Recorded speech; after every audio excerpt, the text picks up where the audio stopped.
In 73 BC, 70 men stood on a cliff with death below them and Rome behind them. Outnumbered 50 to 1, starving, trapped, until one man refused to die. On that mountain, Spartacus forged hope from vines and fear from desperation. Under the cover of darkness, they climbed down the impossible. And when they reached the bottom, death moved with them. Silent, precise. 3,000 Romans broke in terror as 70 slaves rose as an army. This was the night Rome learned fear. This was the birth of Spartacus. On a winter morning in 73 BC, about 70 men stood at the edge of Mount Vesuvius, staring into a drop that looked like the end of the world. Below them yawned a cliff so high that the rocks at the bottom were just teeth of shadow. Behind them, spread across the mountainside like a steel net, waited a Roman force that outnumbered them by 50 to 1 and was slowly starving them to death. Two options: die on a Roman blade, or die on the rocks. Spartacus chose a third. He told his men to jump. If you read the Roman reports from that day, this moment should not have been the start of a battle. It should have been a mass suicide. There was no marked path down that face of the volcano, no carved steps, no ladders, no ropes. The Roman commander, Gaius Claudius Glaber, did not even bother to post guards along the cliff. He did not need to. Gravity, he believed, was an ally that never betrays Rome. If the slaves went over the edge, they would die. Simple. But history is not written by the men who make simple calculations. It is written by the ones who refuse to accept them.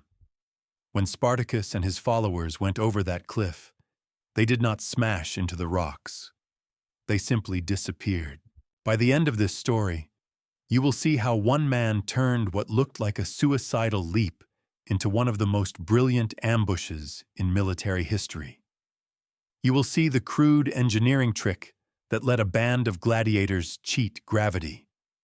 You will see exactly what Roman soldiers saw when they finally looked over the edge and realized the men they had trapped on the summit were no longer there. The year is 73 BCE. Mount Vesuvius rises dark against the Italian sky. It is not yet the volcano that will bury Pompeii, but it is about to witness something just as devastating for Roman pride. On its slopes huddle about 70 escaped gladiators.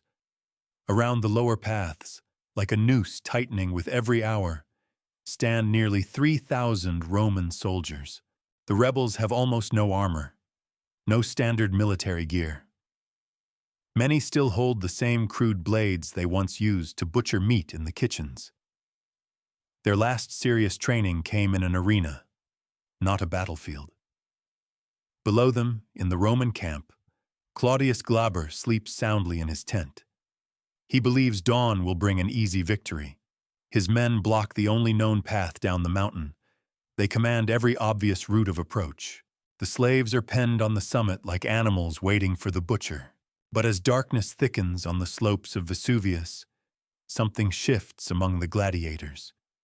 Their leader, a Thracian whose name will echo through 2,000 years, stands at the cliff edge and studies the rock face that drops into deep shadow. People say it is impossible to descend. People say the men on the summit are already dead. Spartacus is not interested in what people say. To understand how this impossible victory came to be, we need to step back 48 hours to the first time Roman blood hit Italian soil in this uprising. If you live for the hidden stories behind history's decisive battles, imagine this as the cold open of a documentary made for you. The kind of story that makes you rethink everything you thought you knew about Roman power. The kind that makes you lean closer to the screen and forget to blink. Now let's go back to 73 BCE, when Roman arrogance built the perfect trap for itself. The Roman Republic stretches across the Mediterranean like a stone colossus. Its power rests on a foundation made of human misery. In some Italian cities, every third person you pass on the street wears invisible chains. They till fields they do not own. They build monuments that will never carry their names. They bleed and die in the arena for the entertainment of those who call themselves free. Rome's economy runs on stolen lives. In Capua, roughly 200 miles south of Rome, stands the gladiator school of Lentulus Batiatus. It is not a school in any modern sense. It is a factory of death. Men are bought, branded, and trained to kill on command. Day after day they drill until their bodies move like weapons and their lives are reduced to betting odds. From this grim place, 3 names will soon terrify Roman citizens who once cheered them as sport. Spartacus, the Thracian enigma. Some sources whisper that he once fought for Rome as a soldier before fate wrapped his wrists in chains. In the arena he moves like purpose given flesh. No wasted steps, no wasted breath. He kills not with rage, but with cold calculation. Behind those eyes, though, works a mind that sees patterns and possibilities far beyond sand and blood. Crixus, the Gallic storm. Where Spartacus cuts with precision, Crixus smashes with fury. He is built like a battering ram in human form. Shields crack when he throws his weight against them. The crowd adores his wild attacks, his roaring charges, the savage spectacle. They never notice that behind the rage lies a very simple dream. The chance to turn all that violence against the men who hold the whips. Oenomaus, the Celtic veteran. Older than the others. Scarred not just on his skin, but in his habits. He has lived through more battles than most spectators have years. He understands something the younger fighters are still learning. Strength without tactics is just noise. He has survived longer than any gladiator has a right to. He intends, if possible, to die free. On paper, these men should be enemies. A Thracian, a Gaul, a Celt. Their cultures once clashed on real battlefields, and now Rome forces them to clash for entertainment. Yet in the damp, stinking barracks of Batiatus's school, they find common cause. They share bruises, they share scars. Eventually, they share a decision.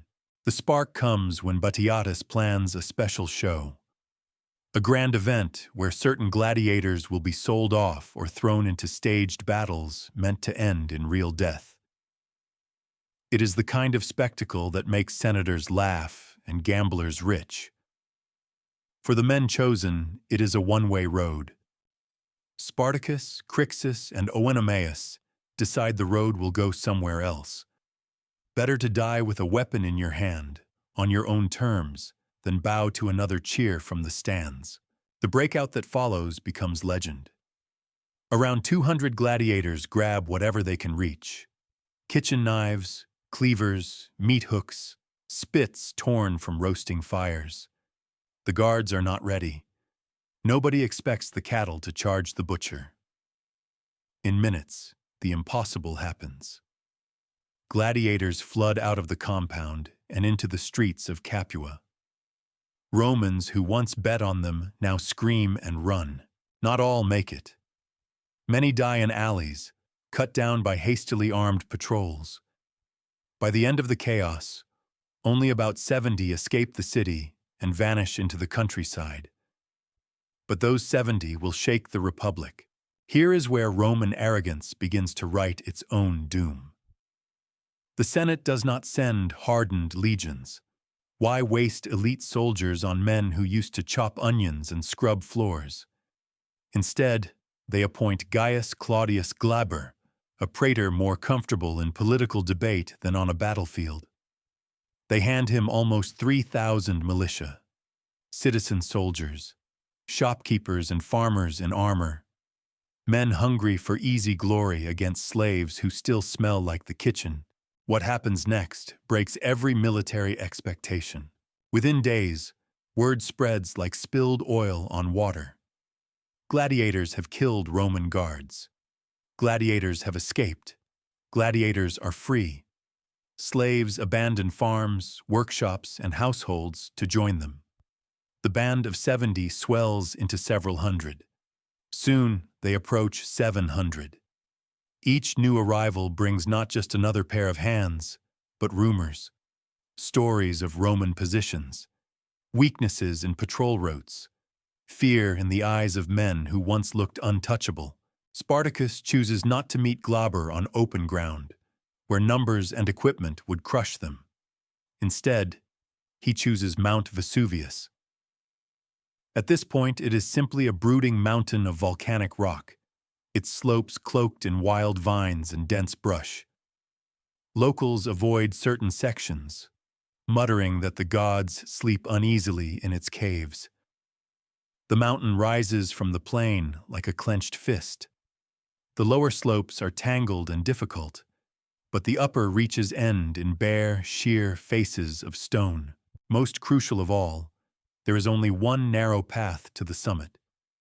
A track barely wide enough for 3 men to walk shoulder to shoulder. A natural fortress and a natural trap. Glaber arrives, takes one look at the situation, and smiles. The slaves have kindly saved him the trouble of surrounding them. He positions his militia at the base of the path and sets up a textbook siege.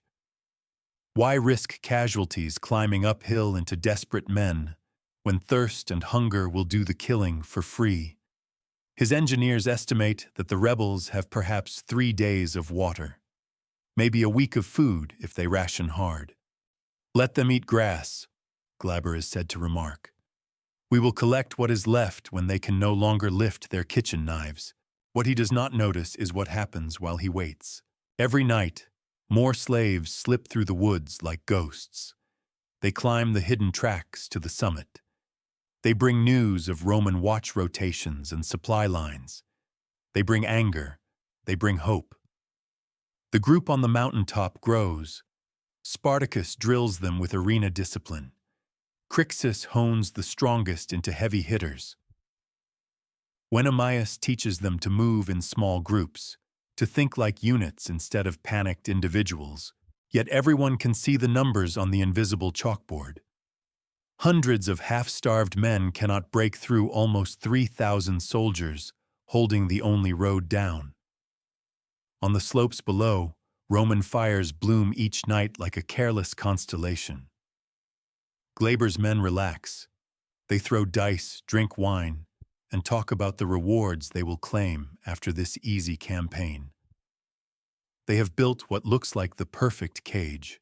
Up on the summit, Spartacus stands at the cliff edge, fingers tracing the rough volcanic rock, eyes moving over something most men ignore. The wild vines that crawl across the upper face of the mountain shift in the wind like sleeping snakes. Thick, tough, rooted deep in rich, dark soil. He is already thinking about how to turn the walls of his prison into the ladder of his escape. What Spartacus saw in those tangled vines would soon change the fate of everyone on that mountain. Night deepened over Mount Vesuvius, swallowing the ridgelines and cloaking the Roman campfires in a soft orange haze. Below, Glaber's militia lounged as if at a festival. They played dice by the glow of coals. They argued about imagined spoils. They passed wineskins. Why worry? Their enemies were trapped above them on a single narrow summit. The path was blocked. The men were starving. The cliff behind them was a sheer wall of volcanic stone. No one had ever climbed it. No one ever would. Up on the summit, Spartacus gathered his followers. He knelt beside a cluster of vines as thick as a man's wrist and pulled. The plant barely moved. The roots dug deep, strengthened by the mountain's fertile ash. This was not simple greenery. This was nature's rope. Crixus watched him work, uneasy. It will never hold, he muttered. But Spartacus did not argue.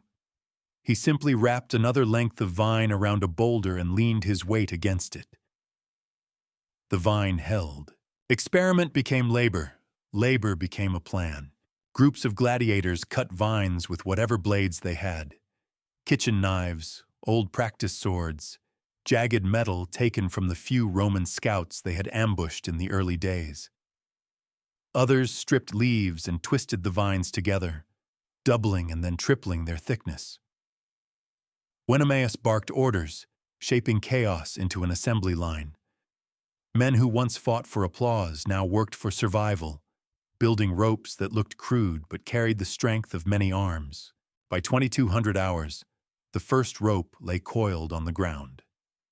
It stretched longer than a Roman javelin, but nowhere near the length needed to reach the base of the cliff. Spartacus studied it, his expression unreadable. Then he gave the order to join rope, to splice each length with knots, learned from repairing broken gear in the arena. Every joint was tested with the weight of 2 men before being approved. No one spoke about what would happen if the rope snapped. They all knew. Then Spartacus did something none of them expected. He wrapped the woven vine around his waist and stepped toward the cliff. A true commander sends another man first. But Spartacus understood something Glaber never had. These were not soldiers bound by rank. They were desperate men bound by hope. If hope shattered here on this cliff, the rebellion would die with it. So he descended first. At 2300 hours, he eased himself over the edge. 700 men stopped breathing at once. The vine strained. The rock face dug into his palms like shards of glass. Every movement sent dust sliding into the night. But Spartacus moved with the precision of a man who had trained his body to obey even under pain. He descended hand over hand, his muscles burning, his breath steady. 50 feet down, disaster struck. The rope snagged on a jagged outcrop. If it frayed, he would fall into darkness. Spartacus hung there, suspended above a drop that could swallow him whole.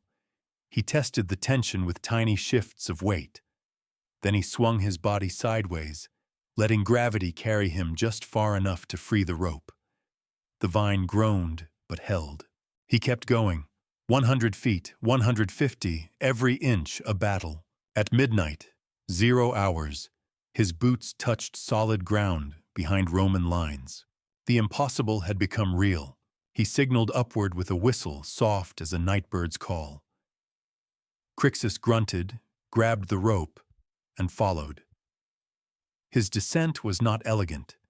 It was more of a controlled slide than a climb. But the vines held him too. One by one, gladiators moved over the edge, their bodies becoming dark shapes against darker stone. Some slipped. Some scraped skin from their hands and arms. Some fell the last few paces with muffled thuds that made the men above wince. Still they came. At 0100 hours, around 50 men had reached the base. 30 minutes later, 100. The Romans did not look up. Why would they? The cliff was impossible. Ropes began to fray. Men bit their lips to keep from crying out as sharp stone tore at their flesh. Some vines snapped after too much weight, sending men tumbling through empty air for the last 20 feet. They landed hard, bones cracking under impact, but even injured men crawled into formation. Pain was familiar. Pain meant life. By 0130 hours, 300 gladiators stood in Roman territory, crouched behind rocks and brush, clutching knives, stakes, and the first captured weapons from fallen sentries. They waited for the rest. The cliff continued to swallow man after man into the night. At roughly 0200 hours, the final group made it down. 700 men now stood in the darkness behind Glaber's sleeping army. Men who had begun the night with nothing more than crude blades, now had a handful of stolen Roman spears and the advantage of surprise. Spartacus divided them into rough groups, Crixus with the strongest, Oenomaus with the flankers, the rest spread across the shadowed slope. They had only one chance, one night, one moment to turn fear into fire. At 02:15 hours, Spartacus pointed toward the nearest Roman sentry. Crixus nodded and slipped forward. For a man built like a siege engine, he moved with startling silence. The guard never even turned. A hand clamped over his mouth. A blade found the soft gap beneath his helmet. He died without a sound. His spear passed to a waiting slave who clutched it like a promise, and the balance shifted. By 02:30 hours, the gladiators moved through the edges of the camp, like water spreading through cloth. Every silent kill meant one more real weapon in their hands. Every stolen shield made them that much harder to stop. But then fate cracked its knuckles. A Roman soldier stumbled from his tent, half awake, heading to relieve himself. He walked straight into Oenomaus, and 3 men crouched behind a stack of unused shields. He froze. They froze. Then he screamed, "The slaves are behind us!" The sound ripped through the night like a broken trumpet. Chaos erupted. By 0300 hours, the Roman camp was a hurricane of panic. Men staggered out of tents, clawing for swords. Officers shouted for ranks, for formation, for order. But order cannot bloom in darkness when death is already inside the camp. The militia had never fought a real battle. They had never drilled like true legionaries. Their courage melted under the shock of surprise. Gladiators slipped between tents like blades sliding between ribs. They killed with arena economy. No wasted swings, no wasted breath. Thrust, twist, move. Each fallen Roman became another source of armor and equipment. The slaves grew stronger with every heartbeat. At 03:15 hours, Glaber's officers tried to form a shield wall. A centurion screamed for discipline. Then a spear, freshly taken from another Roman, punched through his throat. His body fell without ceremony. The wall crumbled. By 0330 hours, the Romans were no longer a fighting force. They were a fleeing crowd. Men rushed downhill and tripped over guy lines and cooking pots. Men flung shields away to run faster. Men crashed into each other in blind terror. And every collapse, every stumble, every failed attempt to regroup opened new wounds for gladiator blades. At 0400 hours, the ground itself became a weapon. The slope funneled terrified Romans into killing lanes, where Spartacus's men waited with stolen spears and heavy stones. By 0430 hours, dawn began to touch the sky with a thin edge of gray. In that early light, the full horror took shape.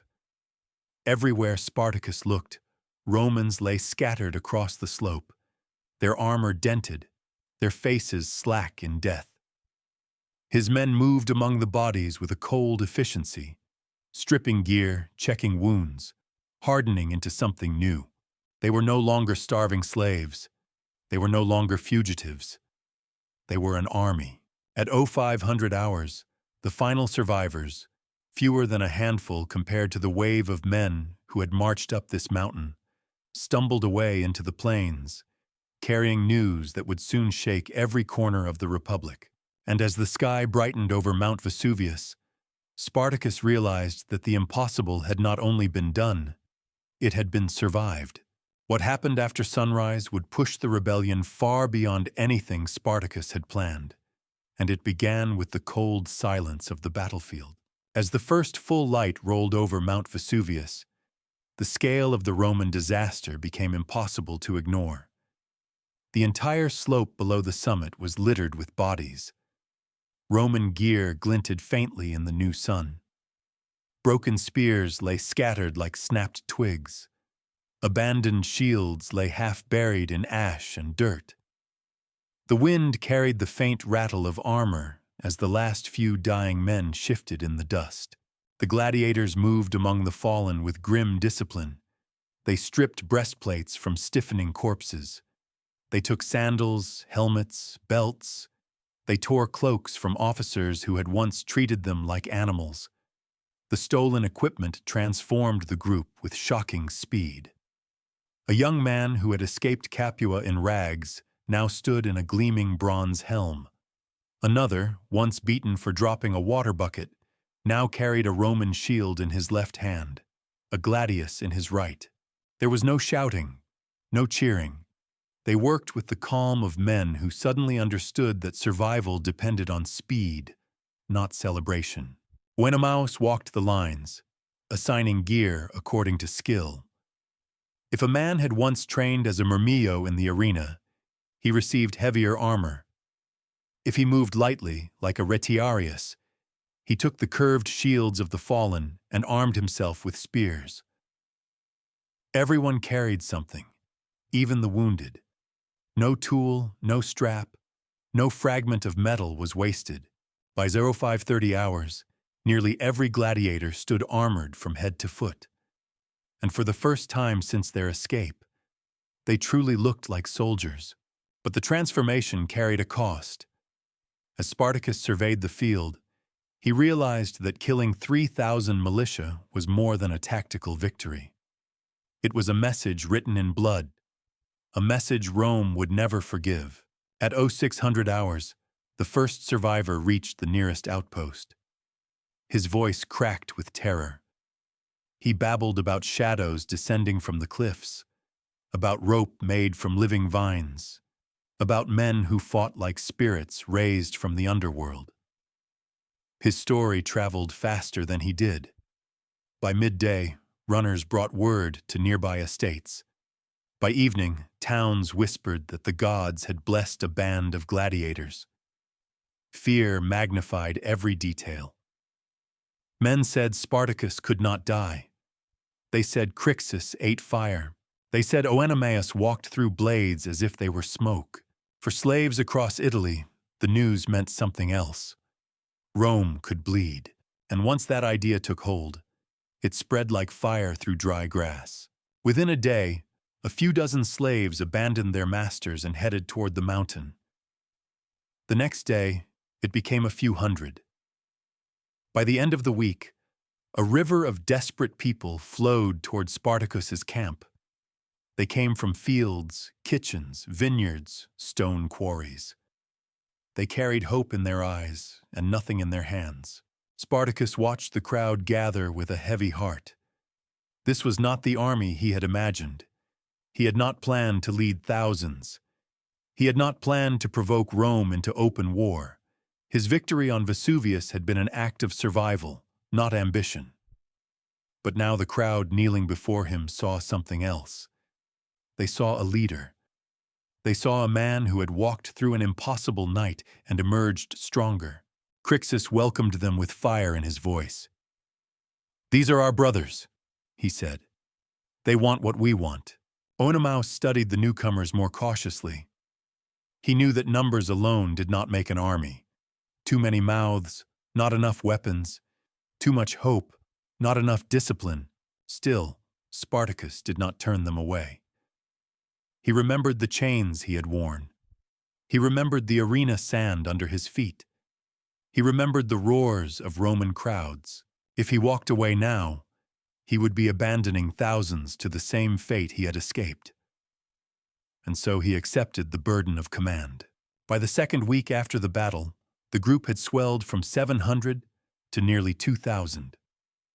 The Roman gear taken from Glaber's militia, so plentiful on the day of the victory, now proved finite. Many of the new recruits carried kitchen knives, tools, farm hooks, or sharpened wood. But even crude weapons felt different when held by men who believed they were following a legend. It was around this time that Roman pride turned into Roman fury. News reached the Senate in Rome with the sting of humiliation. A praetor had died. His militia had been annihilated. His camp had been burned. And the men responsible were slaves armed with rope and stolen knives. Rome had suffered defeats before, armies lost in far-off lands, legions crushed by Hannibal, skirmishes gone wrong near the northern borders. But never had the Republic been wounded like this. Never by slaves. Never by men who should have died the moment they tried to run. The Senate refused to see the truth. They insisted Glaber's defeat was an accident, a fluke, a misfortune caused by negligence. They still believed the rebellion was a brush fire, not a storm. They decided to send another praetor with more militia. Not a legion, not seasoned veterans, just another political commander with more men eager for quick glory. Spartacus's lieutenants expected Rome to strike hard and fast. Instead, Rome struck weakly and with arrogance that bordered on madness. Meanwhile, the slave camp began to take shape. The men built shelters of wood and brush. They organized hunting parties. They scouted the nearby plains for Roman patrols. They trained in shifts, using rocks when they lacked shields, and sharpened branches when they lacked spears. By the end of the second week, a rough structure of command had emerged. Spartacus oversaw strategy. Crixus handled frontline training. Oenomaus managed scouts and discipline. Smaller groups formed beneath them, shaped by the old arena roles they once knew. Years of fighting as entertainment had taught these men to move as teams, whether they realized it or not. Yet the burden weighed on Spartacus. He knew what was coming. Rome would not tolerate rebellion. Rome would not let fear spread. Rome would bring its full strength eventually. One morning, as mist curled over the mountain slopes, Oenomaus approached him. "What we did on that cliff," he said quietly, "will be remembered. But so will what Rome does next." Spartacus nodded. He knew the truth.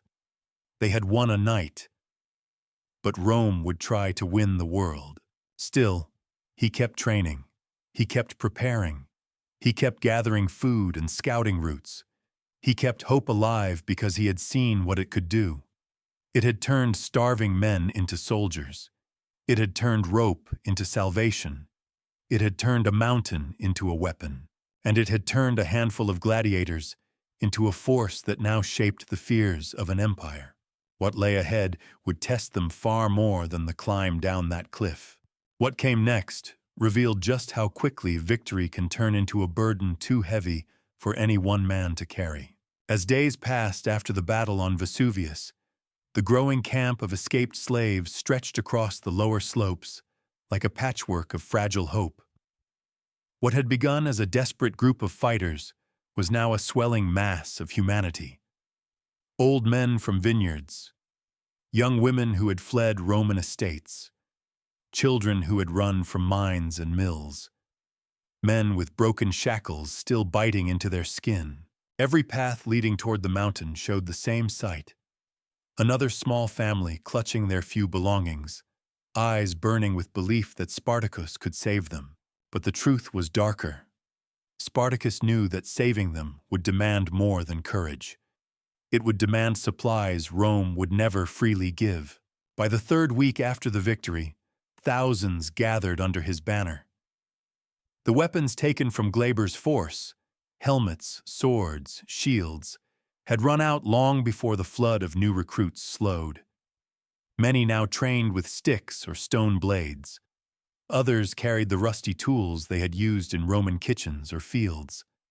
The scene looked less like an army and more like a massive tribe preparing for a final stand. Spartacus met with Crixus and Oenomaus each night beside a small fire shielded from the wind. They ate little, they slept less. The mountain's cold crawled through their bones, and yet the pressure on their minds weighed far heavier than the cold ever could. "We cannot stay here," Oenomaus warned, tracing the slope with a stick in the ash. "Rome will send more troops. They will trap us again." Crixus crushed a piece of charcoal in his fist. "Let them come," he growled. "Let them taste what Glaber tasted." But Spartacus shook his head. "They will not send militia next time," he murmured. "They will send soldiers who have fought real wars." His words carried the weight of truth. Rome's shock was fading. Rome's anger was rising, and anger from the Republic often arrived sharpened into the shape of a sword. Yet the Senate, still blinded by pride, made a second mistake. Instead of dispatching legions, hardened by campaigns in Greece or Spain, they sent another praetor with another force of militia. Another group of men who believed they were marching toward an easy victory. Another commander who thought the rebels were a chaotic mob, not a growing army organized by 3 men who understood battle better than he ever would. But while Rome stumbled, Spartacus built. He ordered scouts to map the region. He established rotations for hunting and foraging. Training continued from dawn to dusk. The slopes echoed with the thump of practice blows, the grunt of effort, the crash of wooden shields. Movements once used for staged arena fights began to shift into real battlefield patterns. The men learned to flank, to retreat, to regroup. Crixus turned raw strength into brutal discipline. Oenomaus sharpened instinct into strategy. Spartacus wove it all into something Rome had never expected. Purpose. Still, supplies ran thin. By the 4th week, hunger had crept into every corner of the camp. Some nights men chewed on roots and pretended it was enough. Others stood watch with hollow eyes. The children cried in the dark, their stomachs aching. Spartacus felt every sound like a blade. He needed food. He needed weapons. He needed a way off the mountain before Rome's next army arrived. So he devised a plan that surprised even his closest lieutenants. Instead of waiting for Rome to strike first, he would strike for supplies, fast and ruthless, before the enemy could gather in strength. Small raiding parties slipped into surrounding farms, taking grain, tools, livestock, even wagons. They moved at night, vanished by dawn, and returned before Roman messengers could reach local outposts. For many slaves on those farms, the raiders were not bandits. They were salvation. Dozens joined them each night, but Spartacus imposed one rule tighter than iron. "No killing unless forced," he ordered. "No cruelty. We will not become like those we fled." It was a line he refused to cross. It was a line Crixus sometimes struggled to respect. It was a line Oenomaus guarded with relentless vigilance. Still, Rome viewed every raid as a challenge. Their anger grew darker, their pride more wounded. The Senate finally began to understand that this rebellion was no mere spark. It was a lantern swinging wildly in the dark, and its light threatened to spread across the entire Republic. Meanwhile, inside the camp, Spartacus walked through the rows of tents and shelters with the quiet patience of a man carrying more weight than he could admit. The people greeted him as if he were a living myth. Some touched his cloak, some whispered blessings, some simply wept with gratitude. But not everyone saw him as a savior. One night, as torches flickered on the mountain paths, a group of newly arrived slaves approached him. They were thin, desperate men from a chain gang, marked by years of torment. Their spokesman, a tall man with sunken cheeks, stepped forward. "You freed us," he said. "But now you must lead us farther. You must defeat Rome. You must end this." Spartacus studied their faces. Hope burned there, fragile and blinding. But hope could be as dangerous as despair. "We will fight to live free," Spartacus answered. "But understand this, Rome will not fall in a single blow, and I am not a king. I am just a man who refused to die." The spokesman shook his head. "Not anymore," he said. "You are Spartacus." The word hung in the cold air like a prophecy, a name turning into a legend faster than the man could stop it. By the 5th week, scouts brought news that chilled even Spartacus's hardened resolve. The next Roman force was marching south. another praetor. Another army approaching with the confidence of men who had yet to taste fear. The camp braced for impact. Weapons were counted. Scouts were doubled. Training intensified.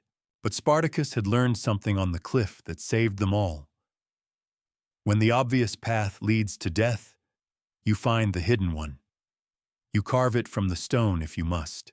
He knew he could not let Rome trap them again. He would not let Vesuvius repeat itself in reverse. So he gathered Crixus and Oenomaus on a windswept ledge overlooking the plain. Behind them, thousands waited. Ahead of them lay a world ready to crush them. "We will not die on this mountain," Spartacus said. "We walk down on our own terms, and when Rome meets us again, they will face something they have never faced before." Crixus nodded, jaw clenched like a hammer. Oenomaus placed a hand on Spartacus's shoulder, the gesture firm and steady. A storm was coming, but so were they. What happened next would push the rebellion out of the shadow of Mount Vesuvius and into the open fields of Italy, where every choice Spartacus made carried the weight of a nation's fear. As the sun rose on another cold morning, a faint line of dust appeared on the horizon. Scouts confirmed what Spartacus already suspected. The second Roman force was moving toward them with the steady confidence of men who believed they could sweep the rebellion aside like loose ash. They were not elite. They were not hardened. But they were numerous, well-fed, and eager for revenge. Spartacus studied the distant line of movement with a gaze that held no fear, only calculation. He had no intention of waiting for them to reach the mountain. Staying on Vesuvius would trap his people. Starvation would return. Supplies would vanish. And Rome, learning from Glaber's humiliation, would eventually send more than militia. The rebellion had to move, down the mountain, across the plains, toward freedom, however distant it seemed. But marching thousands of hungry, half-armed men was not something that could be done with a simple command. Spartacus knew this. Crixus knew it. Oenomaus knew it. Yet the people in the camp looked to them as if they could part the earth with words alone. On the 6th week, Spartacus called a gathering at the base of the summit. The air was thick with the smell of smoke from cooking fires and the murmur of thousands waiting for direction. Spartacus stepped forward, still wearing the battered Roman helmet he had taken from the battlefield, and raised his voice. "We leave this mountain today," he said. "Not a shout, not a roar, just certainty. And certainty carries farther than volume." Crixus stood at his right, Oenomaus at his left. Together, the three formed the spine of a force that should never have existed, but now refused to die. "We walk not as fugitives," Spartacus continued, "but as free people. Rome believed we would remain here until hunger broke us. They were wrong." A ripple went through the crowd, a mixture of hope, fear, and raw determination. He pointed toward the distant plains. "We move with purpose. We take what we need. We avoid their traps. And when Rome sends soldiers to break us, we show them we are already broken free." The roar that followed was not the roar of an army. It was the roar of a people who had tasted the impossible and found it sweet. By midday, they descended the mountain through hidden slopes and narrow gullies that only locals and daring hunters once used. It was slow, exhausting work. The elderly stumbled. Children cried. Men carried loads too heavy even for their hardened bodies. But the rebels helped each other, forming human chains along steep paths, passing supplies hand to hand. Every step was proof that this was more than a revolt. It was a migration toward dignity. When they reached the flatlands, the true test began. Spartacus organized the column with military clarity learned not on battlefields, but in the arena. Fast-moving groups scouted ahead for Roman patrols. Foragers spread along the countryside looking for food. Crixus trained the strongest to form a vanguard that could smash through resistance. Oenomaus managed the rear guard, guarding against ambush and stragglers. Yet what surprised even Spartacus was how quickly the land itself answered their movement. Slaves fled from nearby estates and farms, joining the march with nothing but the clothes on their backs. Shepherds abandoned their flocks to walk beside the rebels. Miners from the hills slipped away at night and followed the torches they saw flickering across the plain. Every new voice strengthened the chorus. Every new pair of hands added another thread to the tapestry they were weaving. Rome had built its world on the labor of the voiceless. Now the voiceless were walking away. But for every new follower, the challenge grew. Feeding a few hundred was difficult. Feeding a few thousand was nearly impossible. Spartacus had to solve a problem no gladiator training could prepare him for: logistics. He ordered raids not for glory, but necessity. They stole grain, but left farm workers unharmed. They seized wagons, but spared families. They took livestock, tools, salt, and oil, anything that could keep a growing movement alive. Word spread quickly that Spartacus's men were different. They fought for freedom, not cruelty. They punished looters who acted without orders. They protected those who surrendered. Few rebellions in history managed such discipline, and it made the movement grow even faster. But Rome was also learning. The praetor on the march toward Spartacus believed he could replicate Glaber's siege. He would cut off supply lines, block roads, and starve the rebels again. But Spartacus refused to be predictable. Instead of retreating or fortifying, he chose movement. Movement was life. Movement kept Rome guessing.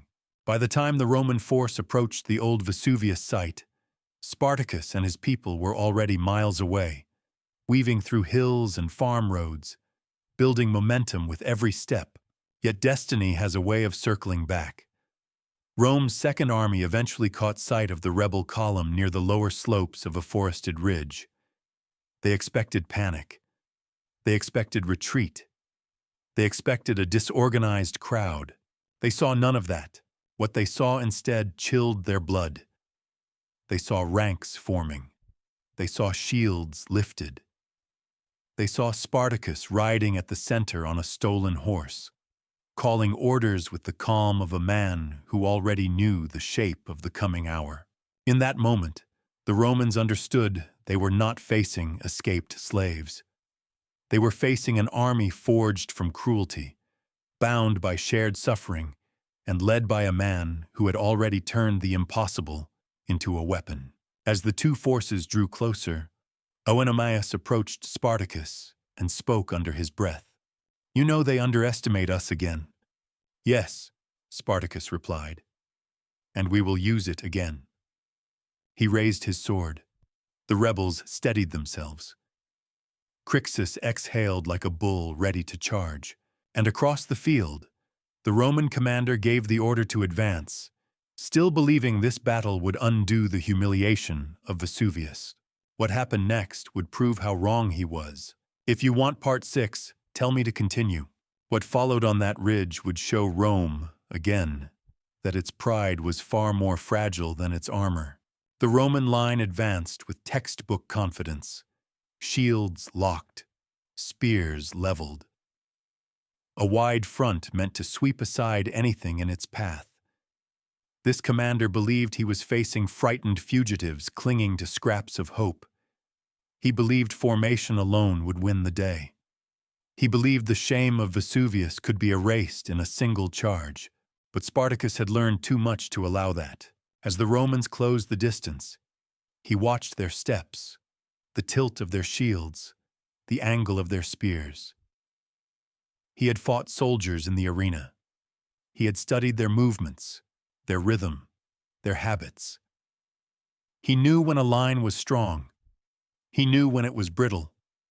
And right now, he saw something fatal The Romans were already adjusting their pace, struggling to align on uneven ground. Their militia training was showing. Their pride was louder than their discipline. Spartacus lifted his sword. The rebels braced behind shields taken from Glaber's dead. Those without shields crouched low behind men who had them. Those with no weapons at all gripped stones, axes, stakes, anything heavy enough to break bone or tear flesh. For a heartbeat, the world narrowed to the sound of boots and breath. Then Spartacus gave the order. The rebels surged forward, not in a single wave, but in staggered bursts. Fast, unpredictable, impossible to read. This was not a Roman charge. It was a storm breaking. The strongest, led by Crixus, slammed into the Roman left flank. They hit with such force that shields buckled inward, and the neat formation collapsed like wet clay. The Romans expected a straight clash. Instead, the rebels struck from angles, weaving between shields, dragging men down by their ankles, smashing into exposed ribs. On the opposite side, Oenomaus led smaller groups that moved like hunters in a forest.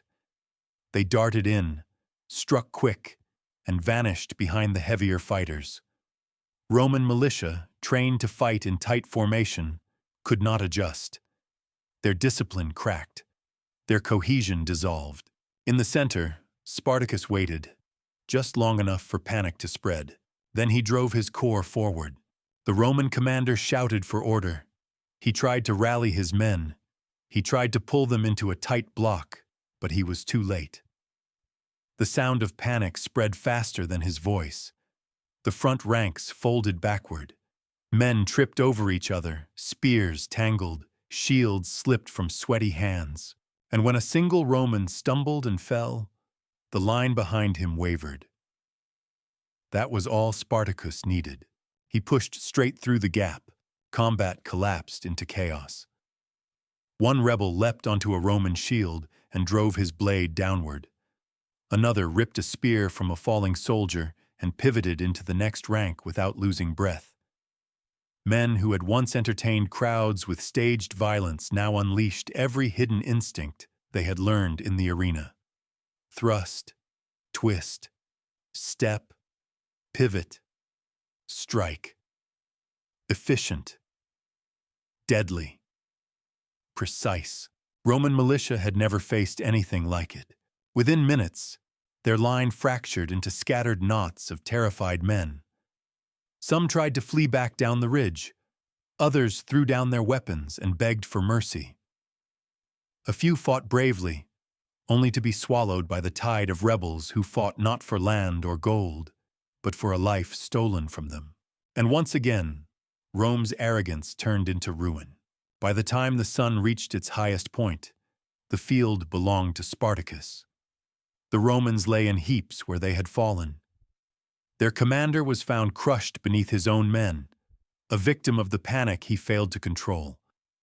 Survivors fled in small clusters, running faster than they ever had in their lives, carrying news that would spread like lightning across the Republic. For the second time in a single season, a Roman army had been shattered by slaves, and yet the victory carried a shadow.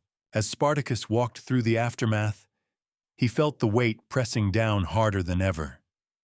His people cheered him. They lifted their weapons. They shouted his name. But he saw what the Senate would see. Climbing numbers, spreading rebellion, mounting chaos. Rome could not ignore this any longer. Rome would come back with real legions. Rome would come back with men who had defeated Carthage and conquered Greece. This moment, as triumphant as it felt, was only the beginning of a much darker road. That night, as fires burned across the ridge and wounded men groaned under makeshift tents, Spartacus stood apart from the celebration. Oenomaus joined him first, leaning on a spear for support. "They fear us now," Oenomaus said quietly. "They should," Spartacus replied, "but fear turns quickly into fury." Crixus arrived moments later, still streaked with dirt and blood, still burning with the thrill of victory. Let them send more, he said. We will break them all. But Spartacus shook his head. No, Rome will not make the same mistake again.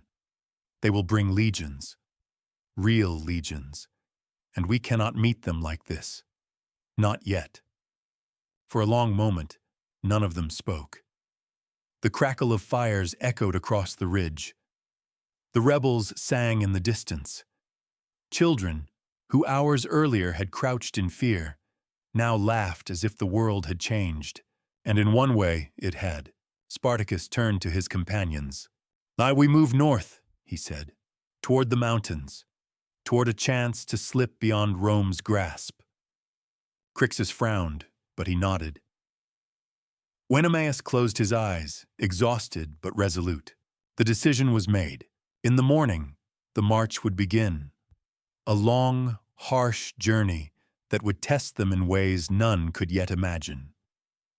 The victories on Vesuvius and on the ridge had bought them time, but not safety. Rome would answer with iron. Rome would answer with cruelty. Rome would not rest until the rebellion was broken.